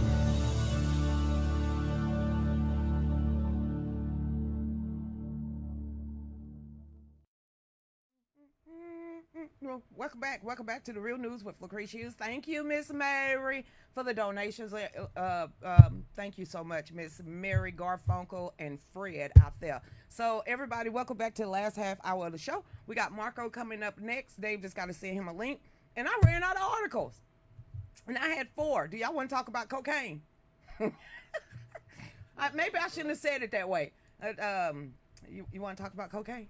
Well, according to Rick James, it's one hell of a drug. Yeah. Well, Dan Bonagino, they gonna look into who the cocaine was. Yeah. So Kamala needs to actually watch out. I don't know. You're not supposed to get high on your own supply. That's what I grew up learning. We all thought it. We all thought it was Hunter. Okay, fine. Let's talk about what Trump did, and the Democrats are very upset today. Okay, you know, if you go to Harvard University, Miss Susan, you got to start paying your own in-state tuition, whatever. Anyway, I like it. President Trump, I didn't know we was giving $3 billion to Harvard. Why are we giving $3 billion to Harvard? Ain't they rich? Tell their mammy and them to do it. They pappies and mammies them ain't got no money. What the hell we giving them $3 billion, not million. Let me go back and make sure that's an M. It's $3 billion. But I like it. Listen to this, Miss Susan. Listen to this. It's going to go back to where it needs to go. Trump is looking at redirecting $3 billion in Harvard grants to the United States trade schools. You know what a trade school is? Like Athens Tech. Like, you know, when you want to go learn about a journeyman, or you want to learn about welding, or you want electricity or cars. Yes, we need more of them than some nerds. I mean, some experts and scientists. I don't listen to them anyway, especially after what came out about the jibbity jab and the clock shot over the weekend. Scary, very scary. I mean, whoever took that, good luck. It's very, they ain't giving y'all long to live. You hearing all this stuff that's coming out about the clock shot? Not only VAs, not A's, it's VAs. It's a VAs, Vax A's. I don't know what the hell that means. How you catch A's from vaccines, but it is what it is. But now you got brain cancer, heart attacks across the board, aneurysms. You got blood clots, people arms falling off. Did you see the woman with the arm fell off? Oh God, her arm fell off. Krisha, I ain't been dramatic. How would just frink, 3 shots in one arm. She wake up a couple of days and is black, getting ready to fall off from gangrene. How that happen? That's nasty. And you ain't putting no needles in me. I ain't gonna never make a good junkie. That's all I'm saying. I will not be partying with the Diddy, okay, the Diddler. It says $3 billion in grant money previously destined for scientific and engineering research at elite Harvard University is being considered by President Trump to redirection to trade school. Good, tell them the code. Trump made public that he's considering to move Monday via the social media platform Truth Social. I'm considering taking $3 billion of grant money away from the very anti-Semitic Harvard and giving it to trade schools all around our land. What a great investment that would be for the United States and so badly needed. Can you imagine Lil Pookie and Ray Ray? Can you imagine Willie Nelson grandson going to a trade school and actually coming out without a big debt, but actually making money? That is great. Even if you give, let's say Athens Tech, for example, all the technical colleges and technical schools out there. Can you imagine if you gave all of them $10 million each, what that could do? And how many more of our young men and women, our children, grandchildren, can get an education that can actually walk out the door with their diploma and certificate and be guaranteed a job? It says the potential redirection of taxpayer dollars come less than a week after President Trump administration moved to block an Ivy League institution from enrolling foreign students as part of the president's effort to hold the institution to account for its actions by also challenging its tax-exempt status and federal funding stream. Good. Let them Let them get it from the alumni. Ain't that what they supposed to be doing? I don't want to be paying for monkeypox studies at Harvard. I don't want to be having bat soup somewhere in the basement of Harvard, okay? I don't want gorillas, okay, and orangutans and even, beagles with dust mites. I don't want any of that anymore. And I don't want to have to hear that Harvard is doing tests on gay-ass animals. I didn't even know gay animals could be gay. You transgendered animals. How the hell you gonna transgender a flea? Somebody explain this to me. Just stop it. Trying to play God, because you're not God. So I think it's a good idea. You have a lot of Democrats in the last just came out. That I don't think that's right. Why not? I think $3 billion being spread out in all 50 states to every trade school. How many in those kids are people in that community? Because most trade school, there's no grade. Anybody could go. How many of those people can go back and get a trade, go back and get a certificate, and make more money than what they was doing when they come out? So I think, and then you ain't got to sit there and worry about burning down a dorm. You ain't got to worry about going into the library that's been destroyed, and you ain't got to worry about anybody talking about free Palestine. I'm like this: which side of Palestine are we freeing? Which part? What community? What town? Which one? Free Palestine from the city to the hills. Which one? Which hill? Which city? Dumbasses. See, they have been indoctrinated so much, they ain't got a lick of sense. Lucretia, that was country, but if you know what a lick of sense mean, they ain't got it. Hey there, rumor, what has it? What? How do rumors get started? By me reading it right over here. Sheena said, rumor has it that they spliced in HIV component. The stuff that's coming out about this poison, and I'm talking about the clot shot. It is scary. It is scary. I have been video after video after video from scientists on our side. Great, good scientists, the ones that ain't getting paid. Okay, they coming out saying it's a travesty. The people that took the clot shot, that poison, it's horrible. You got morticians, you got all these doctors, all of these coming out and telling them as they opening up these bodies, doing autopsies. Oh my God, oh my, and then it's coming out now. They kept all this information for President Trump to sabotage him. Pfizer kept all of the side effects from the clot shots away from President Trump to sabotage his presidency. Yes, that came out too. But, pure blood. It's me. Okay, then. So, y'all, the last half hour is our special guest. Like I said, he going to be black in about a week. He got enough of my DNA inside of him that he gonna need some Vaseline and baby oil, okay? Because he gonna be ashy. That's all it is. That's all that is. So Dave, bring Marco on, cause he's sitting there giggling at me. Hey Marco. Hey Lucretia, how you doing today? Did you see the interview with John? I didn't get to. I out with my family, and we were actually sitting at the table eating ice cream while he was on the air. Oh well, it is. They are supposed to be serving you today. Yes, yeah, true. And there's this ice cream place not too far from us. You got to come up and visit. My mother used to have an ice cream shop, and I'm going to tell you, she did not have soft serve ice cream like this place. This makes silk look like sandpaper. I'm telling you. Well, one day we're gonna have to go above the Mason-Dixon line again to Maryland. But I know you came here to talk about your stories and about your memories of Memorial Day and your friends that you have lost. What would you like to talk about with that one? Well, I didn't lose any close friends. I mean, people that I knew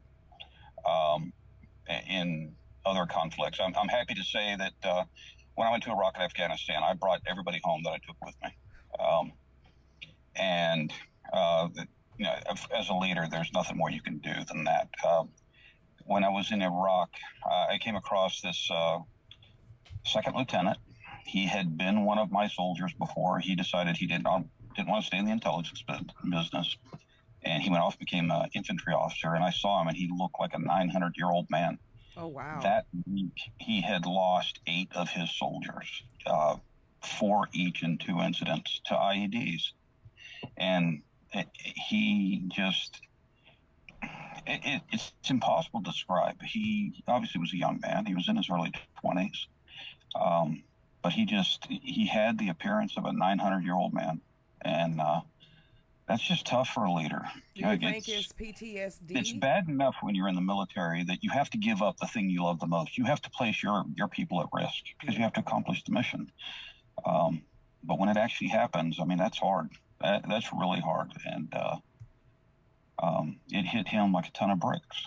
Is there anything when he get back to the homeland that he could be taken care of for the rest of his life, having that what they call it, the 100-yard stare?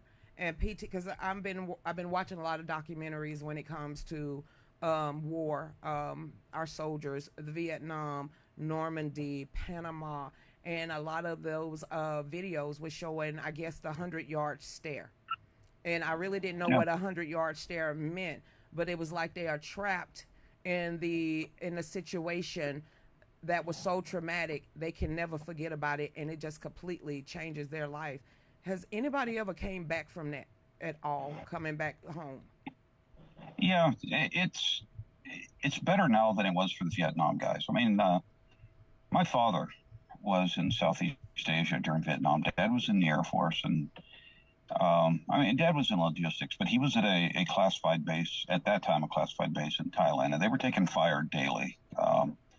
So, yeah, he was in the Air Force, and I make jokes about, the Air Force. I, of course, was in the Army, as you can see here. But it's all good-natured joking. I mean, Dad saw it too, and in fact, he was supposed to go out on a helicopter, fly a spotter mission, which is insane because they were flying the wild weasels out of that base, which was insane because the wild weasel missions were to go out and get shot at so they would know what to shoot so that the strike package go in without having to worry about ground defenses. Well, they sent the helicopters in first, which was just all kinds of nuts. I mean, you do things in a war, and as Dad was walking to the flight line, he was called back. There was a problem that had to be dealt with in the office, and that helicopter came back without the observer seat. It had been shot, and that chunk of the the aircraft was missing. And your dad would have been there too. No. Dad, fortunately, was not. He got called back as he was walking out to the burn. Oh, okay. And he would have been gone. Now, my sister and I would still be alive. My sister was born 6 months after Dad left. I remember it all. I'm 5 years older than my sister, so I was 5 when Dad left. I was 6 when he got back. And, I remember missing my father. I remember him, we were in Tampa. He was at the station at McDill. And I remember him taking me to the beach and say, I'm going to go so far away you can't see it. Well, there were some clouds off in the distance. I was a 5-year-old at the time. I said, Dad, I can see it. Of course, I was seeing clouds and all that. I mean, it's only so much you can explain to a 5-year-old. And I remember the morning he came back, it was before dawn. And I mean, the excitement, I couldn't stop talking, you know, and it was just a wonderful thing to have Dad back home. And, you know, as I look back on it, as I got older, I didn't focus on the loss of that time with my father. I focused on the pride that I had that, yeah, my father served. You know, my father was there. He did the things that you know you're supposed to do, and he didn't complain. You know, he stepped up when the time came, and that became a source of pride. And honestly, that's partly why I joined the Army, because, and I get it. Please understand, I don't look down on people who don't go in the military. I don't. It's not for everybody. When we say it takes somebody special to go in, there's a certain mentality you have to have. And there are great Americans who did not go in the military. I absolutely got it. And I don't look down on them. So long as you're a law-abiding, tax-paying American, you know, you're my brother or sister. I don't care if you served in the military or not. But in my opinion, for me, service wasn't a question. It was just something that you did. And first, I was a police officer in the, you know, with Gwinnett County there in the Metro Atlanta area. And then I went off and served. So I was older in basic. And then when my war came around, you know, Iraq, there may have been other things, but when, you know, with Iraq, you know, I was an older man. I had a lot of the tools that I needed to survive that. And so I did a lot of mentoring of the younger guys because I had soldiers who couldn't even shave. Wow. Yeah. And let me tell you something. You know, we went to Iraq in 2005. We were on rotation 3.5, so things were still raw there, very raw. And everybody, you know, back here in the States was complaining. You know, the kids are lazy. They aren't, you know, all they're going to do is play video games, and you know, they're not like the greatest generation and all that. I had to laugh because I saw those kids who couldn't shave take care of business over there. They stepped up. They did the same thing that American soldiers have done going all the way back to Lexington and Concord. They stepped up. And the funny thing, you know, pardon me for going off in the history just a moment. The funny thing about, you know, saying they weren't like the greatest generation, you know, the World War II guys, you know, you see the famous picture of them stepping off the landing craft headed to D-Day. And that's used a lot in memes that are laughing at today's kids. There's a book. It's one of the 3 books that I kicked myself in the head for not buying when I had it, because I haven't been able to find them since. And it was a collection of letters to the editor from 1937, 1938, 1939. And they were all letters to the editor or op-eds in small-town American newspapers. And it was hilarious because the theme of all of these things throughout this book was the kids are lazy. They don't want to get up and work the farm. You know, they just want to listen to music. They just want to have a good time. They aren't willing to work hard. And it's those same kids that we now call the greatest generation. Right? I suspect all the way back in the cave days, Krog was complaining about his kid, Ugg. Yeah, all he wants to do is sit there and bang rocks together, and he doesn't want to get up and all that. I guarantee you that people have been saying that all the way back as long as there have been people. So it's actually kind of funny to me. But Americans always end up stepping up. And those kids that we took to Iraq, they did. They took care of business. And I was proud to serve with them. Have you ever been to Arlington? I know you probably have because it was probably close to your office. Have you been to Arlington? I have. I've been there to Arlington just to walk the graves, to connect with the men and women there. Have you ever seen? I have been there. I've been there for the ceremony of the changing of the guard at Tomb of the Unknown Soldier. And then John Myrick, who was on earlier, he did me the honor of asking me to be there for his father's interment. And his father and mother were interred together, and I had the honor of carrying his mother's urn. And so I got to render a fellow veteran, you know, his final honor. I got to render a salute to him. And I consider that a high point. I consider that just a measure of the friendship I had with John, that he would ask me to be there for the parents. And let me tell you something. It's a ceremony like no other.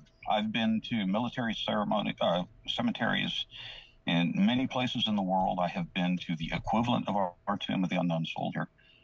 Nothing, and not just because I'm an American, nothing is like how we do it here in the United States.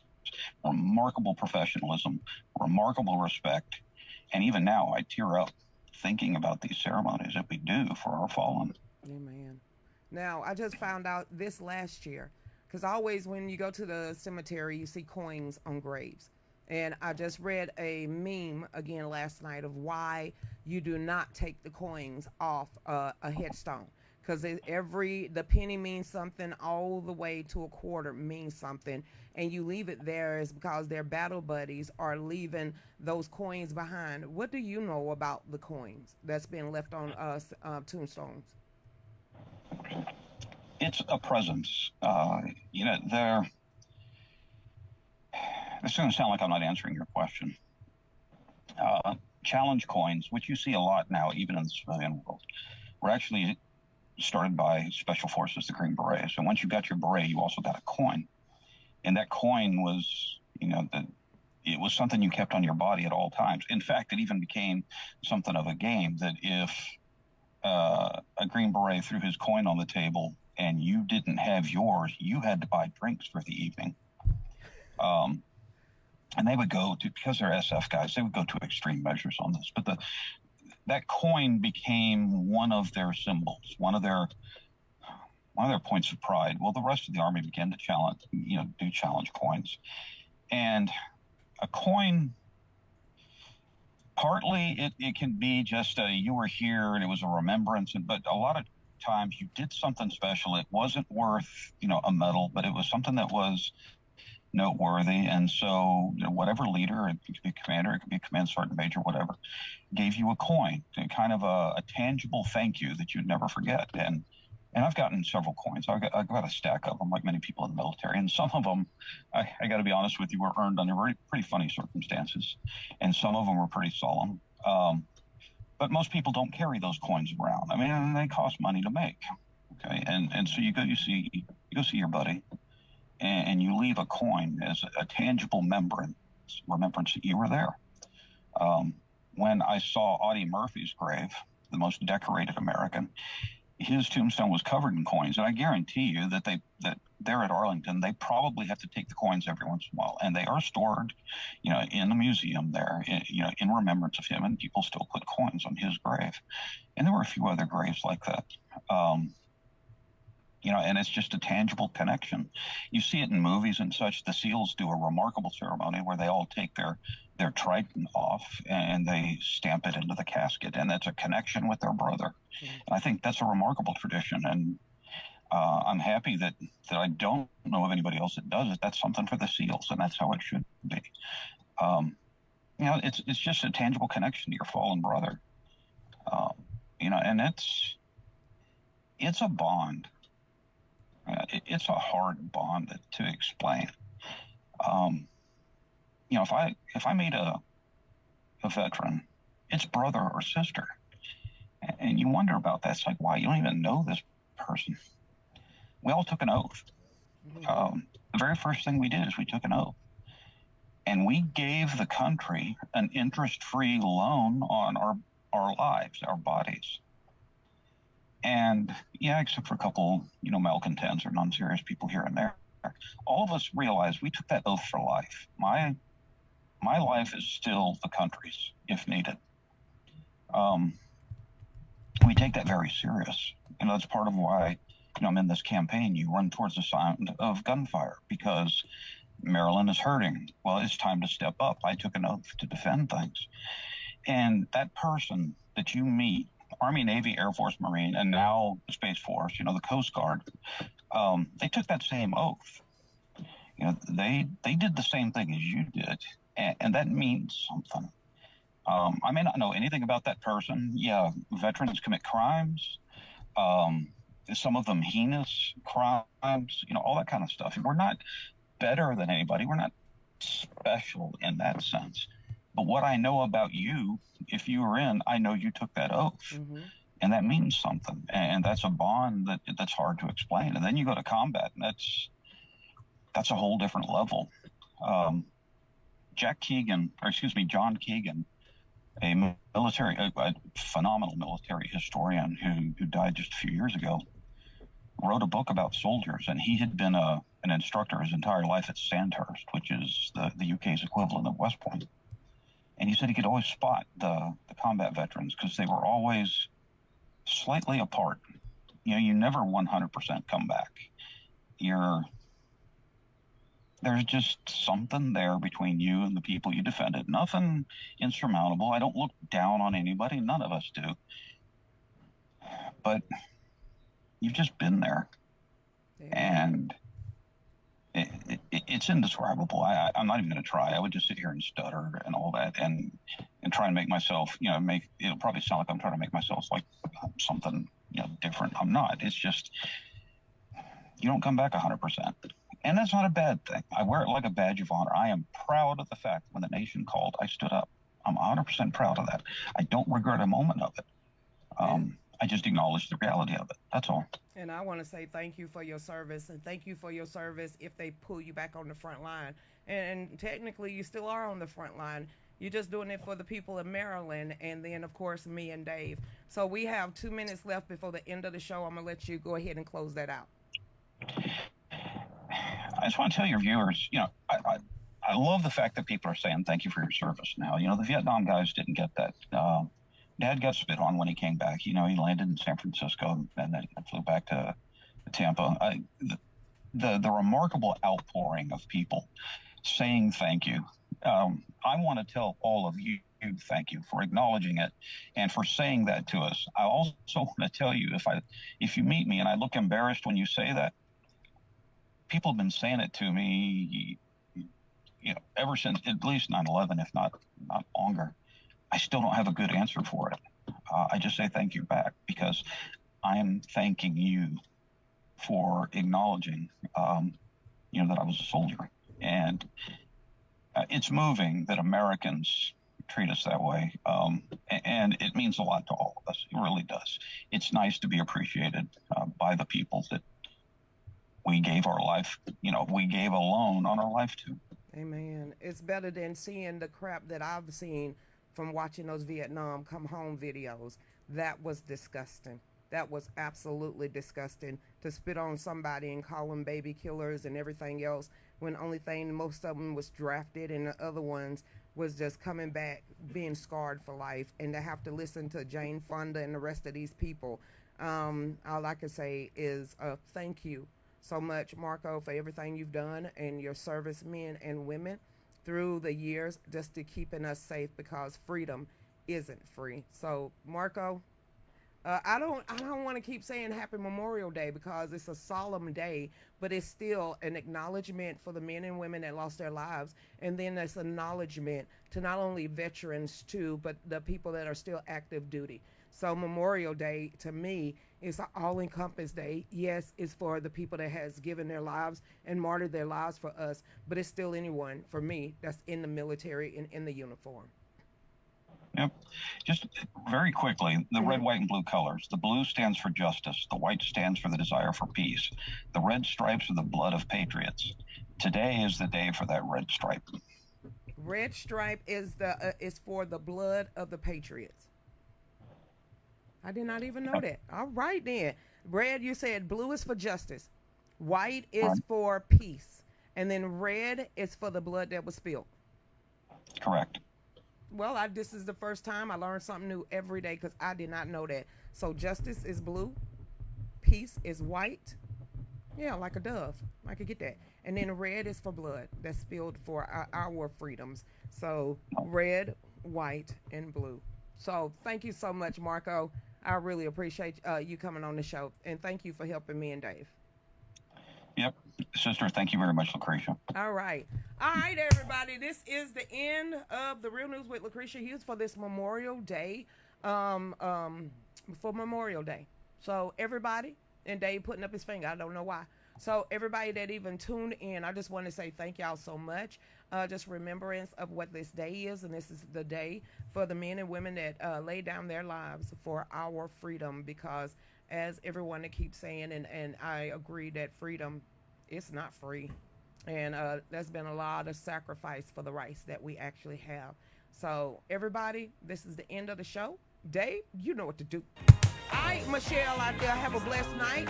Joanne, all right, girl. Have a great night, Sheena. Appreciate it. Tommy. I mean, Pumpkin. Y'all have a blessed one out there. Susan Peters, all right, Cheryl. Let's sing this song. Let's do it.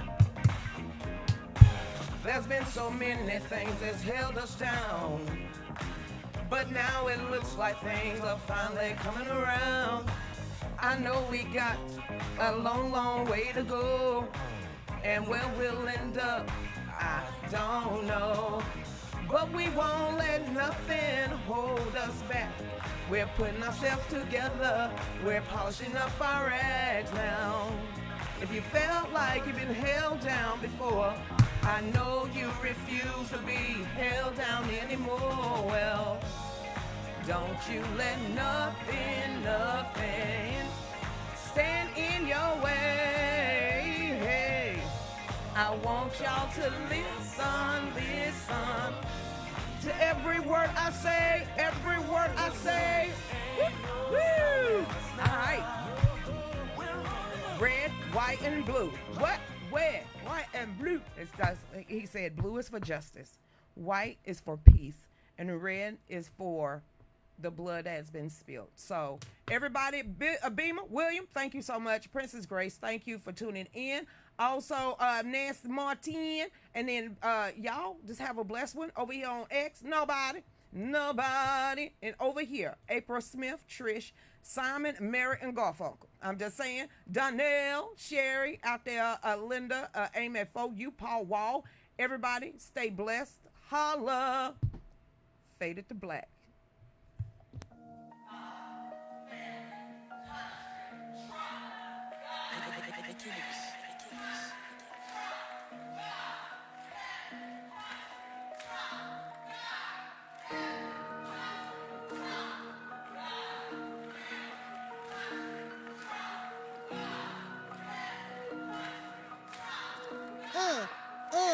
Here we go. She's on 5 to 7, 9 to 10 p.m. Fallback Productions. Talks about topics of the day and loves her country, the U.S. of A. Got her Get Right rally on tax day. Got family country Trump is her thing. She don't know the songs, gives Dave a hard time.